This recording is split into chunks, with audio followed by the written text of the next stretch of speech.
flexors are up. So you can see how far we're going to get into the hand. We're not going to get into the hand muscles. We're not going to get into some of the cutaneous innervation or anything of the hand until after the midterm. So just the content up to next Friday's last lecture will be in play. The labs of the week of your exam, so after the 17th, that lab week, I won't post the lower limb until after that. So you can use that whole week, if you wish, to consolidate your knowledge of upper limb in preparation for your final exam, and to just make sure you've caught up on everything. Okay. So today, this works. There we go. We've got to now muscles of the proximal part of the upper limb. Going to start you thinking cross-sectionally. It's important to not only get used to looking at the front or the back or the side of things, or even some weird views of, let's say, the axilla, but to be able to think cross-sectionally. And that makes you understand relationships of what's anterior, what's posterior, what's medial, lateral, what's superficial and what's deep at a given level through a limb. Okay? And so we'll have a bit of a discussion with that. Introduce you to the radioulnar and radiohumeral joints, and the humeral ulnar joint, the big elbow joint. We'll talk about some biomechanics of that in the next, probably not that long. But I'm going to go back and just review some important things. We talked about 3 joints last time, and the ones in red, the ligaments associated with the sternoclavicular joint. We have a lot of time on this joint because biomechanically it is the one attachment of the pectoral girdle to basically the thorax. It's the direct strut bony attachment. So it's a very important joint. It's got a capsule that is not that thick on the front, called the anterior sternoclavicular ligament, but really thick on the back. And that makes sense because you don't want this thing to dislocate posteriorly. It's actually a pretty solid joint. It's really hard to dislocate this joint. There's also an interclavicular ligament that basically runs between the 2 clavicles and right on top of that notch where it welds itself down there. So you can see how that one will prevent any kind of movement of the clavicle out of the joint or away from the other side. So it helps keep them tight together. Talk about the fact that in this joint is an articular disc. So it's actually got a fibrocartilaginous disc in it, and then the sternal head of the clavicle, and the manubrial notch, or the notch in here on the manubrium, will be covered in hyaline cartilage. So it's a classic synovial joint. It has a synovial membrane, it has fluid in there. They talk about it being multi-axial. We'll come back to that. Lastly, there's a costoclavicular ligament. Basically, with costo meaning rib, up to the clavicle on the other side of it. So it's going to restrict how much the clavicle can pull away. Again, preventing it from dislocating here, but not really preventing it from elevating or swinging like an angle up when you abduct your arm. Okay. These are the ligaments of the sternoclavicular joint. These movements, again, you should see it in the lab, or you should feel it on yourself. When you protract and retract the scapula, basically that clavicle is moving in an anterior-posterior direction, hinging at the sternum. So about 20 degrees forward, about 10 degrees back, usually. Okay. When it does that, it's allowing this whole structure to flow forward and back into protraction and retraction. It can also assist with elevation and depression. So just simply elevating and depressing that joint, you can see how the clavicle is going to move up and down. Lastly, because of this hinge, and again, it's called a saddle joint historically, but I think it's more quite correctly documented. It's kind of like functionally a ball and socket joint. Because lastly, when you abduct your arm, sure, clavicle is going to hinge up to allow the acromial clavicular joint and the glenoid cavity to raise up to get your arm over your head. It's quite an angle, so about 60 degrees of elevation. But about halfway through, the other thing the clavicle does that's quite neat is it rotates posteriorly. So that big curve in the front, close to the sternum, points up. So the whole thing shifts, now allowing not only the scapula to come up, but to raise the glenoid cavity up to the sky for full abduction. It's a really, really cool biomechanical joint. It's kind of like the jaw. It's very, very different from your standard joint. In blue, we have the ligaments of the other end. So the acromioclavicular joint. Not the clavicular-acromial joint. Let's be a little clear on that. So people always ask, does it matter about the order? Yeah, it does. So that would be the acromioclavicular. This would be the sternoclavicular joint. And the ligaments, again, this joint doesn't move a whole lot. Normally it doesn't move a whole lot. Pathologically it does. Normally it doesn't move a whole lot, so it allows fixation between the end of the clavicle and the acromion. It's got a thin capsule, it's a little thicker on the top. The superior acromioclavicular ligament on the top, thin paper bottom, which is basically the capsule, and 3/4 of a wedged disc in the top of it. So it's not a disc that flows all the way through. Other ligaments, the corticoclavicular ligaments, running from the coracoid process up and inserted on the underside of the clavicle. The more lateral one is kind of flat, it's called the trapezoid. And the more tubular one is called the conoid. And on the underside of the clavicle is a very clear conoid tubercle, harder to see the line that the trapezoid inserts into. This ligament is broken into two parts. You can see how you can think of this as suspending, like letting or hanging down to the coracoid process of the scapula below it. So if anything should happen to that joint, you still have this ligamentous structure anchoring the coracoid process to the underside of the clavicle. So it's not going to restrict motion. In fact, what it's going to do is it's going to, if you raise the arm and the clavicle starts to go up, it's going to help pull on the coracoid process to bring along to the right. It's a really, really strong structure. You can tear the AC joint, but not tear these. So mild separated shoulder. Usually over time that'll heal. You might get a little bump right there, calcification. A bad separation, you blow everything out and you end up with a dropped shoulder, with a step deformity on the shoulder. Okay, so the other joint. I'm not going to review the glenohumeral joint, but basically that's the articulation between the humerus and the glenoid cavity. Ball socket joint. Okay. We started with muscles. Lamb-based we bought a whole lot of them, and you've been covering in the lab. So simple, pec major, two heads, sometimes referred to as a third part, the abdominal part. It goes down on the rectus abdominis membrane. But the two major ones are the clavicular head, from the medial part of the clavicle, and the sternal head, a broad attachment from the sternum and the ribs. They both come together, so whipping across and insert into the lateral edge of this bicipital or intervertebral groove. It's actually quite a big attachment. You notice in the skeletons, it's quite a big blue line on the far side of the lip. Far side, it's the only thing that inserts there. It's a big attachment here.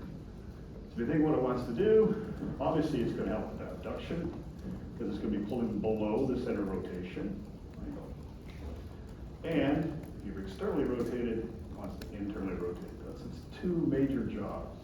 Strong abduction, strong internal rotation.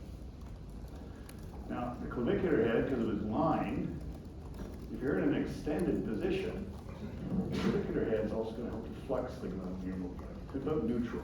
It's about the anatomical position. As you continue in flexion, of course, the clavicular head is going to get lengthened a little bit. The sternal head is going to get lengthened a lot. So from here, when you pull down into extension, pec major will help you with that. Again, to about just before the neutral position. That it doesn't have any purchase other than to internally rotate or head up. You cut it away, you end up with pec minor. So three little flanges of muscle from about mid-clavicular line or near the nipple area, they go up and insert in the coracoid process. So it's going to grab this little nose and help anchor it down. In fact, if it really contracts, it's going to want to pull the scapula down. So it does have the unique capability of depressing the scapula. It also has the tendency to want to pull it over top with your shoulder. Pull the scapula over top. And not that big. Not that big. Both of these more kind of contradicts themselves. At one point, but all you need to know is the lateral and medial pectoral nerves supply both. In fact, on a cadaver, what you look for is once you cut away and started to reflect pec major, is piercing pec minor will be the lateral pectoral nerve. So it's a landmark. If you look on the flesh of pec minor, the lateral nerve comes racing right through it. It's an easy thing on dissection. On the side, serratus anterior, serratus sawtooth, multiple little flanges of muscle. Again, a broad attachment, but the interesting thing is it curls around in between the scapula and the thorax. So it's going underneath the scapula and on top of the thorax. Remember, the scapula's got a big muscle in here called subscapularis. It's going to curl around, so actually you've got subscapularis in the fossa, and you've got serratus anterior separating the scapula from the thorax. And then it inserts all the way along the medial border from the superior angle all the way down to the inferior angle. If you look on the skeletons in your lab, you'll notice this blue line actually curls around onto the posterior surface right at the angle. So serratus really grabs the inferior angle of the scapula a lot. Big attachment. So obviously this is going to be involved in protracting the scapula, helping to pull it forward, or better yet, if it's on enough, posturally, it's going to keep your scapula under control on the thorax, what we call postural muscle. This is important if you're doing all kinds of stuff and you don't want the scapula to be flopping all over the place, right? It stabilizes the scapula. It's very important if you're a thrower or a tennis player to get that rhythm right between the glenohumeral and the scapula thoracic joints. Little muscle, long thoracic nerve. So C3 or C5, 6, and 7 will come down and innervate that right off the brachial plexus, right at the beginning. Subclavius is a tiny little muscle right up the clavicle. Runs up, inserts in the bottom of it. Don't know how much function it has because it is tiny, it's hard to dissect out. And basically it's going to help restrict motion in the clavicle on elevation. Be stretched. Again, some question might be that has a lot of receptors in it. Maybe it's just helping you to monitor the position of the scapula or the clavicle that's moving around. That might be its role. That's the front. You flip over to the back, and again, these images, you're never going to get asked for origin, insertion, distal or proximal attachment. But it might help you to think this way when you're thinking of a muscle. Where does it run from? Okay. So if you think of trapezius, 3 different heads. Sometimes you see the descending, in bracket, superior. I take either one. I learned superior, but descending is a common term. That's why he's put superior in bracket. It's for old farts like me to remember what they mean. The middle one, I think it's always been called middle part, runs almost horizontally from the spines towards inserting onto the scapula.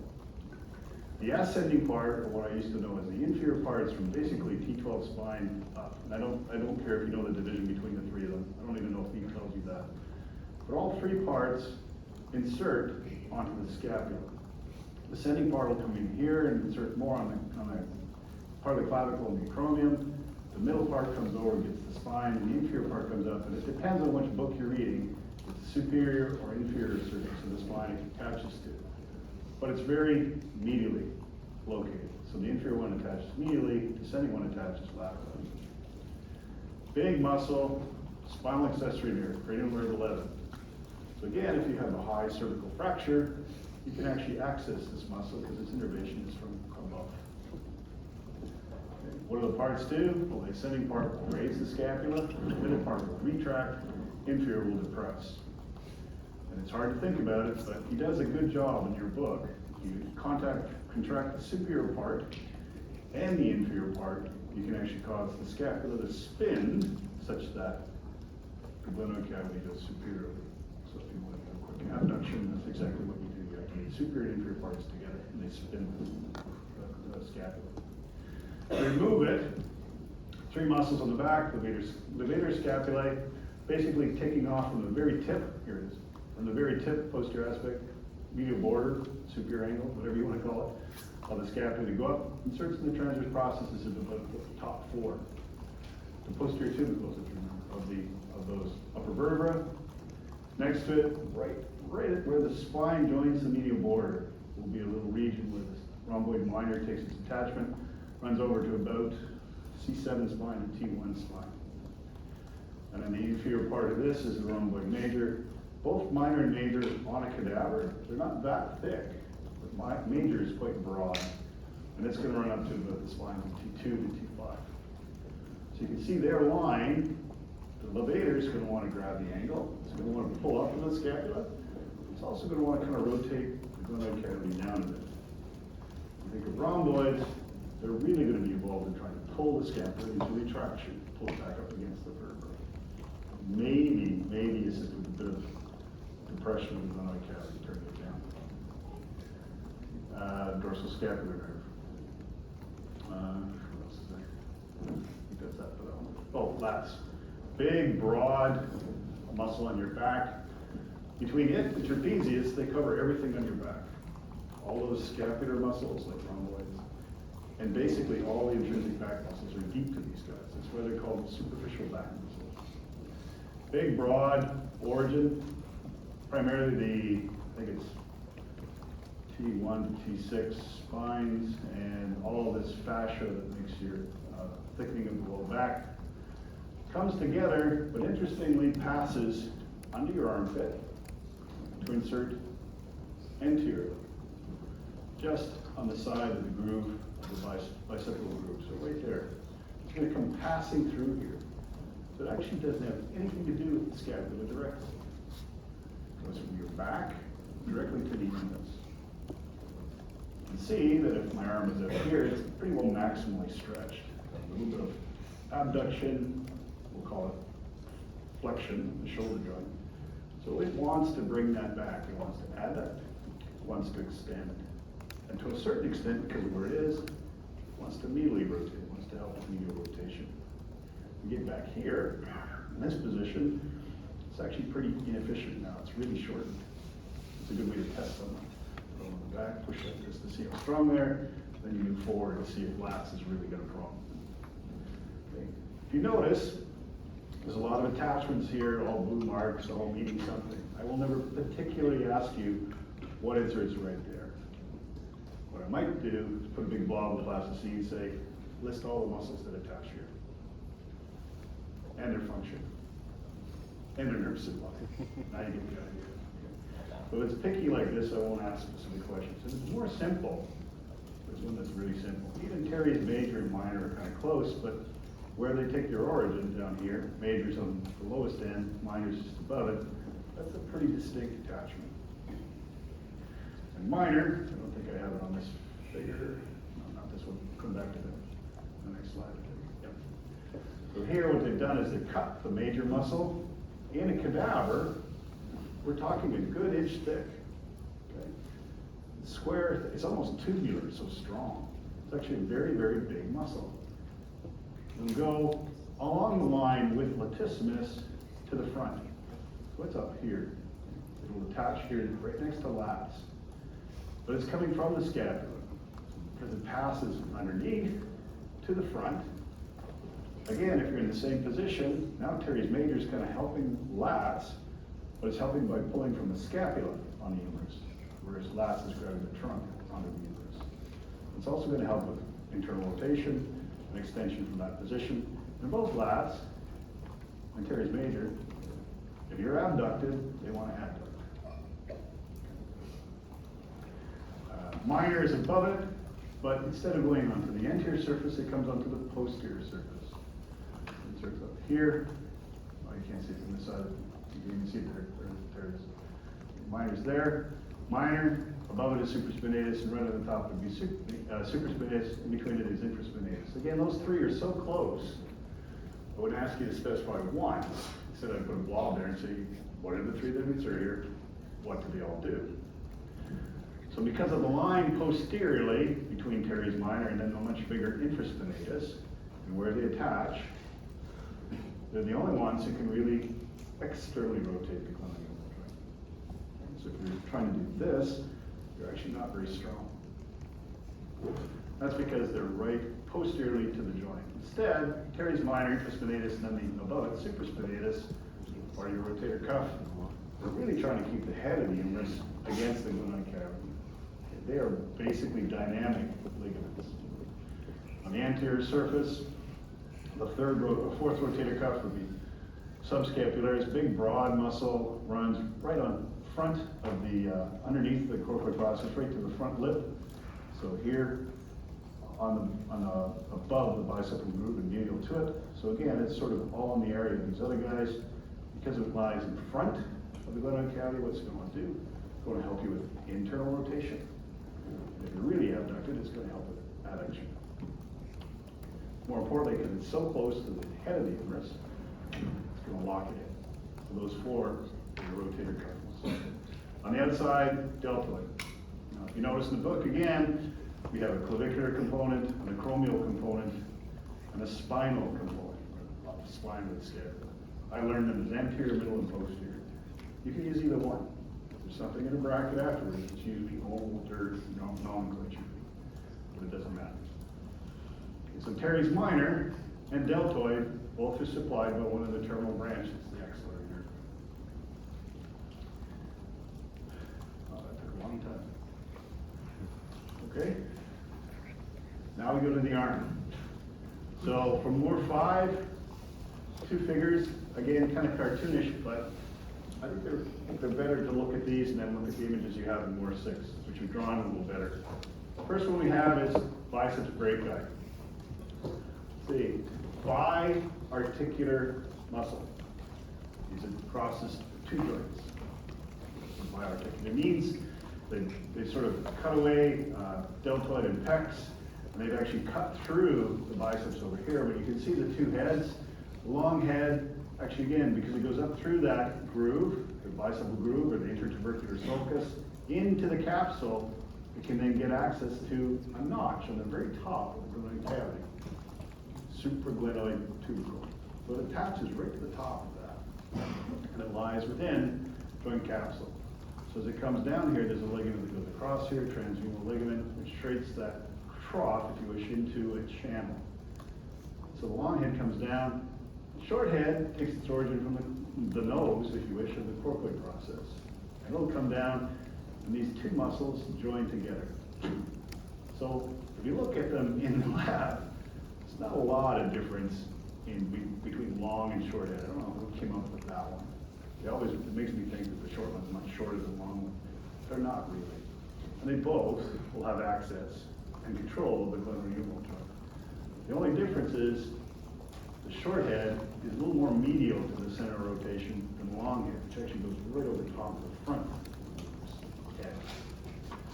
But as they come down, they join into one body. That body will form a tendon that goes down and inserts onto a notch, or a tubercle, on the radius. So the best way to orient a radius is to look for that bump and realize that bump is going to be slightly on the inside. And then the style of the process is going to be on the outside, and where's the radius? On the right side. The stylus is on the outside, the base of your bump. So it's going to insert there, but more importantly, it also has this interesting fascial sheath that comes off the top of the muscle and then goes down and spans out over top of your forearm flexors, actually. And this is called a bicipital aponeurosis. It's like an off-ramp. So while the muscle is pulling directly on the radius, it also has this tension that goes over top, the medial part of your upper forearm. And it goes right into the fascia. So it helps to pull this fascia in your forearm tight. I don't know what the weight shearing is. It's probably about 90 to 95% through the tendon and about 5 to 10% through the bicipital aponeurosis. It has two attachments. Underneath it, on the short side anyways, is a muscle called coracobrachialis. It takes its attachment to the coracoid process, hence its name. It comes down, but it then inserts on the medial side of the humerus, about halfway down. So it actually is a monarticular muscle. It only can have something to do with your shoulder joint. I'll come back to that in a second. But if you notice where it's attaching, it's kind of on the inside, opposite where the deltoid would attach. So deltoid goes down the outside, halfway down it attaches. Coracobrachialis is coming from the inside and attaching on the inside. These are probably true antagonists. They do opposite things. The coracobrachialis, because of its location, the arm's abducted, it wants to adduct. Because it's in front, coracoid process, of the humerus, okay, if you're in an extended position, it's actually really going to help the flexion of the shoulder joint. Primarily, it's two major functions. The last one is along with deltoid, and if you wish, biceps on the front and the long head of triceps on the back, all those muscles, if they're contracting, are going to help to keep the head of the humerus locked in to the glenoid cavity. So again, although this joint is highly mobile, it's under threat of falling apart unless you have all these rotator cuffs, ligaments, capsules, and what are called strut muscles, which help to support the shoulder joint. If you remove biceps, long and short heads, deep to that, but taking its original attachment from about halfway down the humerus on the front surface, anterior surface, is a big muscle, big. Again, about an inch thick, as someone who's been really working out, is brachialis. How it comes down has a single tendon attachment onto the coronoid process of the ulna. Again, non-articular, meaning it's only going to be an elbow flexor. So if you think of the three of them, all three of these are supplied by the musculocutaneous nerve. Another terminal branch of the brachial plexus. And the neat thing on a cadaver is as you dissect out the brachial plexus, going right through coracobrachialis, right through its belly, is where that nerve goes.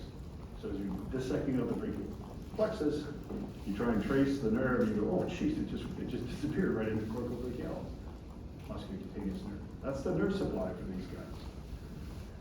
In more, and almost every anatomy book I've read, I don't know why they do this, they talk about paralysis or damage to the musculocutaneous nerve in a knife fight.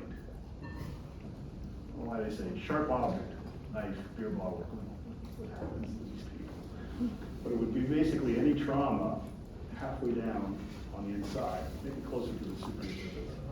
Right there can cut the musculocutaneous nerve in half, and then you lose the function of all three of these. So what couldn't you do? Well, shoulder flexion would be weakened, wouldn't it? That's long and short head biceps, coracobrachialis. Elbow flexion, dramatically weakened. That's brachialis and biceps together. They do that.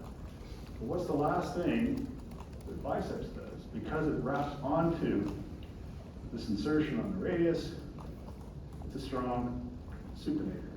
So if you supinate quickly, you'll feel your biceps pop right in your hand.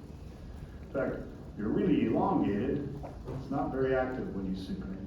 You're not very strong. You're trying to put a screw into a wall like this, you don't have as much power. As you go back, and you get into an elbow angle of about 90 degrees, you realize biceps is incredibly strong. That's supinating the wrist. So biceps wants to supinate and flex. In fact, in the semi-position, it's both throwing both. And if you think of a biceps curl bar, the handles are about 30 degrees from horizontal. That's optimal for activating biceps. Okay.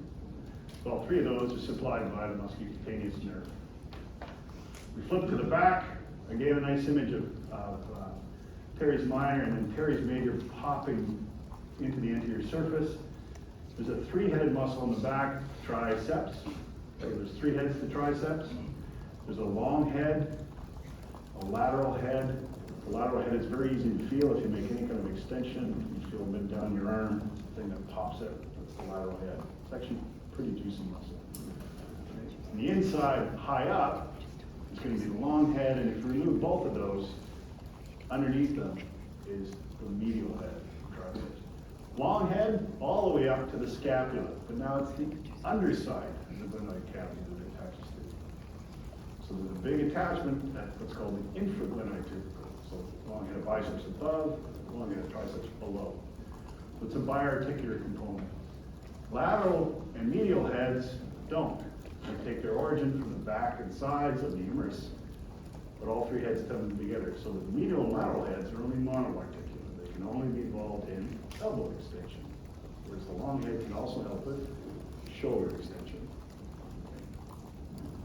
So on the next slide, I think what they do is, they cut into here so you can sort of see things a little clearer. Here's the long head coming down. The lateral head has kind of cut it and reflected it. So you can actually see that going down the back of the arm is its nerve supply, the radial nerve, and it goes in a groove. So on the back of your humerus, there's a little groove called the spiral groove. The radial nerve is right in that groove. It's right on top of that line.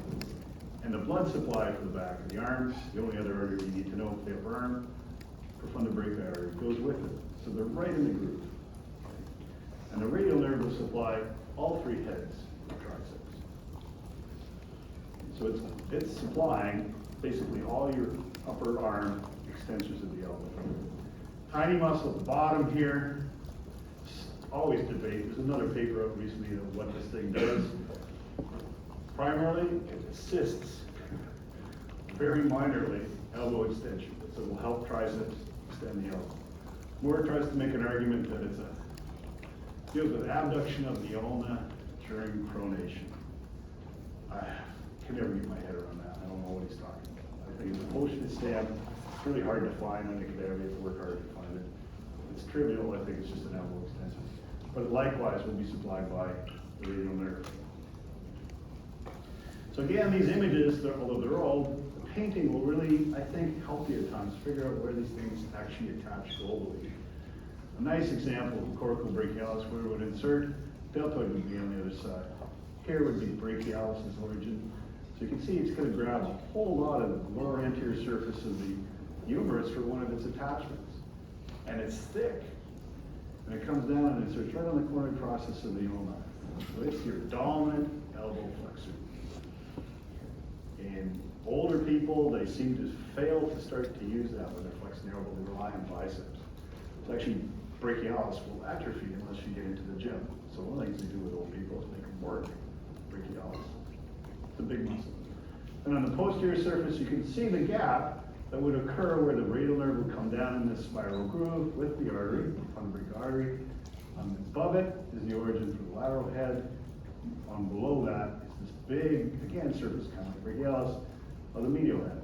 The medial head is pretty good too in size, especially if you do a lot of extension stuff in your arms. You have really big triceps and all free to move around. Lastly is the insertion for the biceps brachii over here. Okay. So I don't mind looking at that, but again, you'll never be asked a specific question about what muscle attaches unless it's a really obvious one. Biceps and brachialis are so obvious. Posteriorly on the Lackeron process is going to be where triceps will insert. Elbow extensor. Oh, Jesus. Sorry. Cross section. I think this is important. You know, if you're going to be a radiologist, it's obviously important, but just so that you can get a frame of reference. So usually you'll see something like this. There's a left shoulder, anterior view, there's a cochlear process, the acromion, there's the head of humerus. Boom. So they say they've sectioned around here. Okay? And it's a left arm. So that's the anterior surface, posterior surface, medial, and lateral. Okay? Medial and lateral. So are you looking down or are you looking up? Get that in your head. Medial, lateral.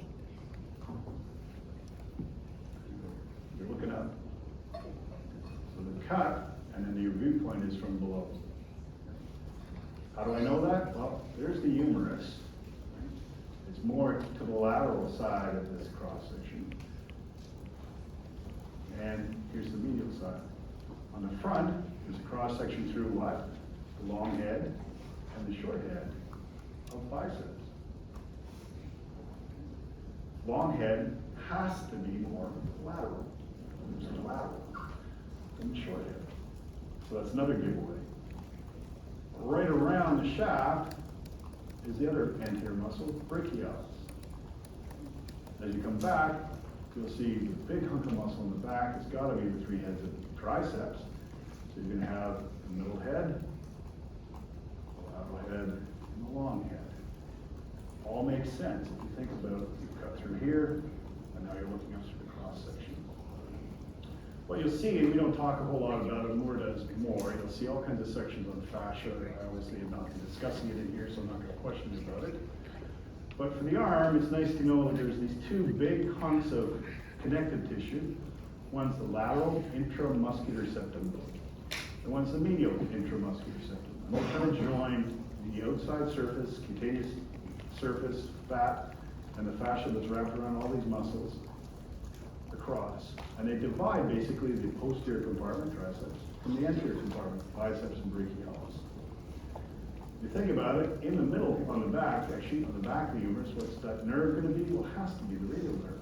Or on the posterior surface. It's the only nerve that's on the back part of that. And it's with the profunda brachial artery and vein. So that would be that section.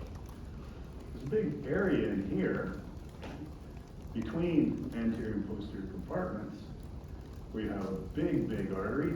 Wow, it's going to be the brachial artery. It's coming down right on the medial side of the arm, or the medial side of the arm. Big vein with it, close to the surface, that's the basilic vein. There'll be little veins around the brachial artery, or brachial veins. And in here, the back, one nerve, here with the artery, another nerve.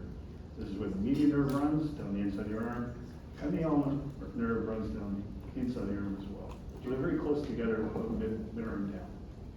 Then they deviate. You'll see next lecture how the median nerve comes to the front, and the ulnar nerve sort of goes down the medial side. If you think about all the labels in here, you can be able to figure them out. And what you're missing, what if the cut was higher than you looked up? What else would you see?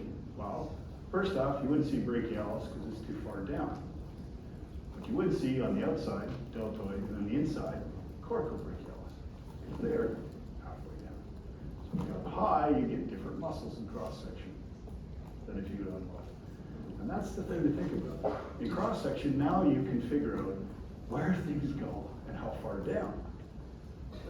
And where do they disappear, or where do they appear? So again, down here, you can have brachialis on the front. If it was a higher cut, there would no be any brachialis. Yep, question? The small one in the middle. This? Yeah, it's just another part of it. It wraps right around. I don't think this is, it could be the stub, if you wish, of coracobrachialis, but it's too low for this guy. Yep. Is it the inferior transverse section of the platform? Yeah. Would it be the same as the superior transverse section of the platform? Good question. Depending on the level of the cut and how thin. So it would be mirrored. So again, in a cross section, if you're ever given something like that, anterior, posterior, medial, lateral, I'll either tell you which arm you're looking at, what view, or I'll give you a schematic to tell you where the cut was. Then you can get oriented to what these things are. Right? So,